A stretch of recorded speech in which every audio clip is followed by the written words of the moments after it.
Patriarcas e Profetas. Capítulo 55. O menino Samuel. Eucana, levita do monte Efraim, era homem de riqueza e influência, e um dos que amavam e temiam ao Senhor. Sua esposa, Ana, era mulher de piedade fervorosa, meiga e humilde.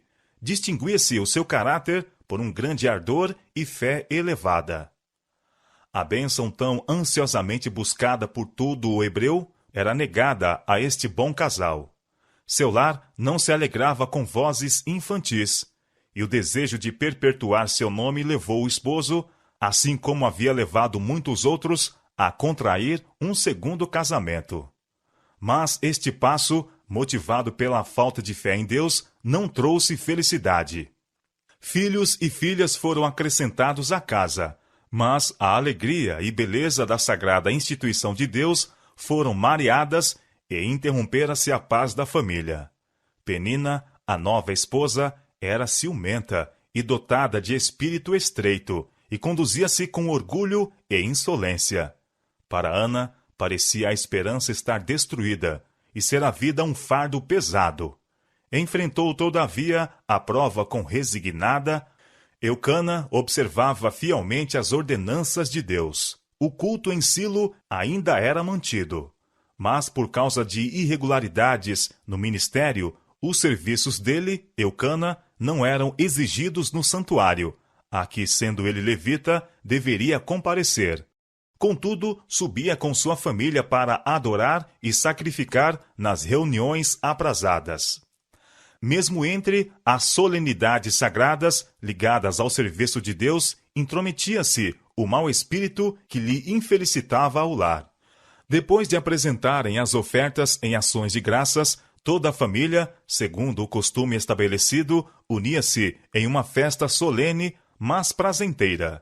Em tais ocasiões, Eucana dava à mãe de seus filhos uma porção, para ela e para cada um dos filhos e filhas, e em sinal de atenção para com Ana, dava-lhe porção dupla, significando que sua afeição por ela era a mesma como se ela tivesse um filho. Então a segunda esposa, ardendo em ciúmes, reclamava a preferência, como sendo ela altamente favorecida por Deus. E escarnecia de Ana, em sua condição de mulher destituída de filhos, como prova do desagrado do Senhor.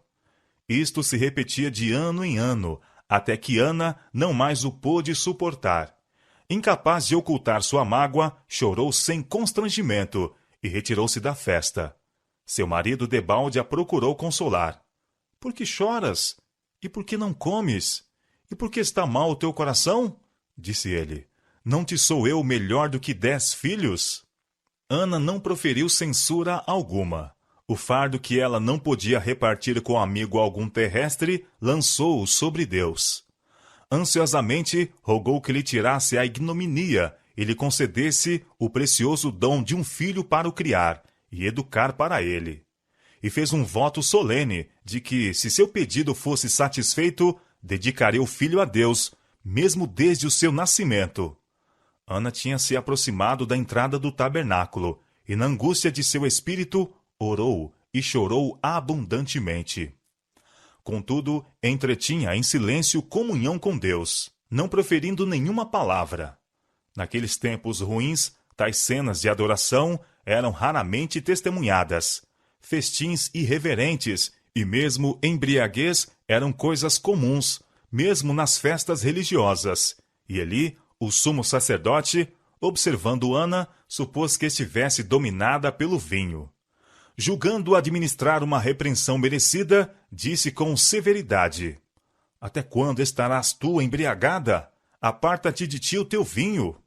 Condoída e surpresa, Ana respondeu brandamente: — Não, senhor meu, eu sou uma mulher atribulada de espírito. Nem vinho, nem bebida forte tenho bebido, porém tenho derramado a minha alma perante o Senhor.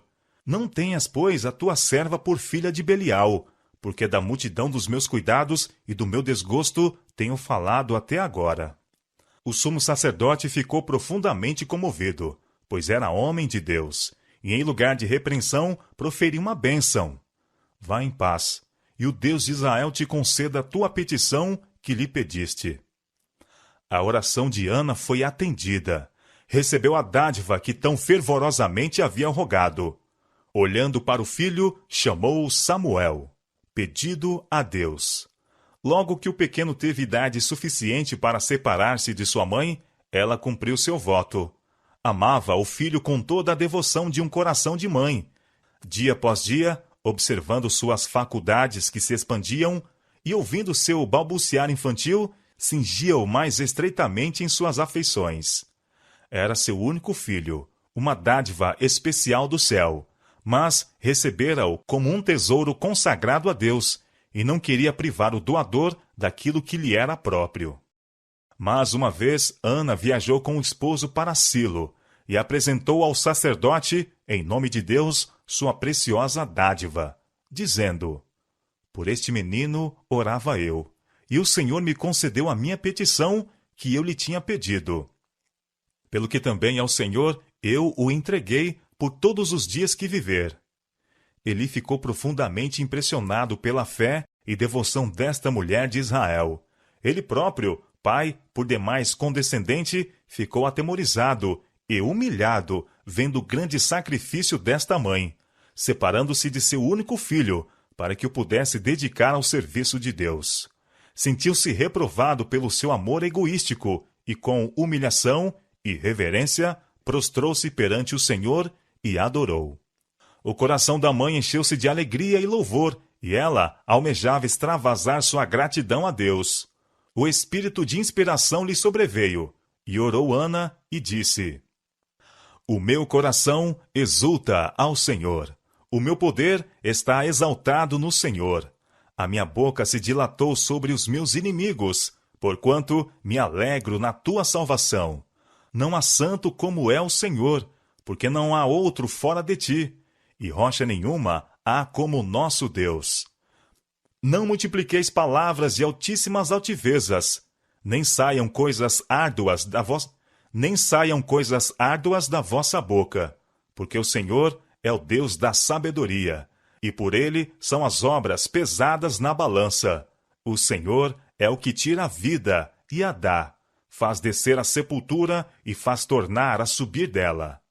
O Senhor empobrece e enriquece, abaixa e também exalta. Levanta o pobre do pó, e desde o esterco exalta o necessitado, para o fazer assentar entre os príncipes, para o fazer herdar o trono de glória, porque do Senhor são os alicerces da terra, e assentou sobre eles o mundo. Os pés dos seus santos guardará, porém os ímpios ficarão mudos nas trevas, porque o homem não prevalecerá pela força. Os que contendem com o Senhor serão quebrantados, desde os céus trovejará sobre eles. O Senhor julgará as extremidades da terra, e dará força ao seu rei, e exaltará o poder do seu ungido. 1 Samuel capítulo 2, versos 1 a 3, e versos 6 a 10. As palavras de Ana eram proféticas, tanto a respeito de Davi, que reinaria como rei de Israel, como do Messias, ungido do Senhor. Referindo-se a princípio à jactância de uma mulher insolente e contenciosa, aponta o cântico para a destruição dos inimigos de Deus e o triunfo final do seu povo remido. De Silo, Ana voltou silenciosamente para o seu lar em Ramá, deixando o menino Samuel para ser educado para o serviço da casa de Deus, sob a instrução do sumo sacerdote. Desde o primeiro despontar da inteligência do filho, ela lhe ensinara a amar e reverenciar a Deus, e a considerar-se como sendo do Senhor. Por meio de todas as coisas conhecidas que o cercavam, procurou ela elevar seus pensamentos ao Criador. Depois de separada de seu filho, a solicitude da fiel mãe não cessou. Cada dia ele era objeto de suas orações. Cada ano ela lhe fazia, com suas próprias mãos, uma túnica para o serviço. E subindo com o esposo para adorar em Silo, dava ao menino esta lembrança de seu amor. Cada fibra da pequena veste era tecida com uma oração, para que ele fosse puro, nobre e verdadeiro. Não pedia para o filho grandezas mundanas, mas rogava fervorosamente que ele pudesse alcançar aquela grandeza a que o céu dá valor, que honrasse a Deus e abençoasse a seus semelhantes. Que recompensa teve Ana, e que estímulo para a fidelidade é o seu exemplo. Há oportunidades de inestimável valor, interesses infinitamente preciosos confiados a toda mãe. A humilde rotina dos deveres que as mulheres têm considerado como uma fastidiosa tarefa deve ser encarada como obra grandiosa e nobre. É privilégio da mãe abençoar o mundo pela sua influência, e fazendo isto, trará alegria a seu próprio coração. Ela pode fazer retas veredas para os pés de seus filhos, através de claridade e sombra, em direção às alturas gloriosas do céu. Mas unicamente quando procura em sua vida seguir os ensinos de Cristo, é que a mãe pode esperar formar o caráter de seus filhos segundo o modelo divino. O mundo está repleto de influências corruptoras. A moda e os costumes exercem forte poder sobre os jovens. Se a mãe falta em seu dever de instruir, guiar e restringir, os filhos naturalmente aceitarão o mal e se desviarão do bem. Que toda mãe vá muitas vezes ao Salvador com a oração: ensina-nos o que faremos pela criança. Atenda a ela a instrução que Deus dá em sua palavra, e ser-lhe-á dada sabedoria conforme a necessitar. O mancebo Samuel ia crescendo, e fazia-se agradável, assim para com o Senhor, como também para com os homens. Se bem que a juventude de Samuel fosse passada no tabernáculo, dedicada ao culto de Deus, não se achava ele livre de influências más ou exemplos pecaminosos. Os filhos de Eli não temiam a Deus, nem honravam a seu pai. Mas Samuel não procurava sua companhia, nem seguia seus maus caminhos. Fazia esforço constante para tornar-se o que Deus queria que ele fosse. Este é o privilégio de todo jovem. Deus se apraz mesmo quando as criancinhas se entregam ao seu serviço. Samuel fora posto sob os cuidados de Eli, e a beleza de seu caráter suscitou a afeição ardorosa do idoso sacerdote. Era amável, generoso, obediente e respeitoso. Eli, aflito pelo descaminho de seus filhos, obtinha descanso, consolo e bênção na presença daquele que estava sob seu encargo. Samuel era serviçal e afetivo, e nunca pai algum amou a seu filho mais ternamente do que Eli aquele jovem. Coisa singular era que entre o magistrado principal da nação e a simples criança existisse uma afeição tão ardorosa, sobrevindo a Eli as debilidades próprias da idade e enchendo-se ele de ansiedade e remorsos pelo procedimento dissoluto de seus filhos, voltou-se para Samuel em busca de consolo. Não era costume entrarem os levitas para os seus serviços peculiares antes que tivessem 25 anos de idade. Samuel, porém, foi uma exceção a esta regra. Cada ano lhe eram confiados encargos de mais importância, e quando ainda era criança, um éfode de linho foi posto sobre ele em sinal de sua consagração ao serviço do santuário. Jovem como era ao ser trazido para ministrar no tabernáculo, tinha Samuel mesmo então deveres a cumprir no serviço de Deus, conforme sua capacidade. Estes eram a princípio muito humildes e nem sempre agradáveis, mas cumpria-os da melhor maneira que lhe permitia a habilidade, e com coração voluntário. Levava sua religião a todo o dever da vida. Considerava-se servo de Deus, e o seu trabalho como o trabalho de Deus. Seus esforços eram aceitos, porque eram motivados pelo amor a Deus e por um desejo sincero de fazer a sua vontade. Foi assim que Samuel se tornou o cooperador do Senhor do céu e da terra, e Deus o habilitou a cumprir uma grande obra em prol de Israel. Se as crianças fossem ensinadas a considerar a humilde rotina dos deveres de cada dia como caminho a elas indicado pelo Senhor, como uma escola em que deveriam adestrar-se para a realização de um serviço fiel e eficiente, quanto mais agradável e honroso lhes pareceria o seu trabalho. O cumprir todo o dever como sendo ao Senhor lança um encanto ao redor da mais humilde ocupação, e liga os obreiros na terra com os seres santos que fazem a vontade de Deus no céu.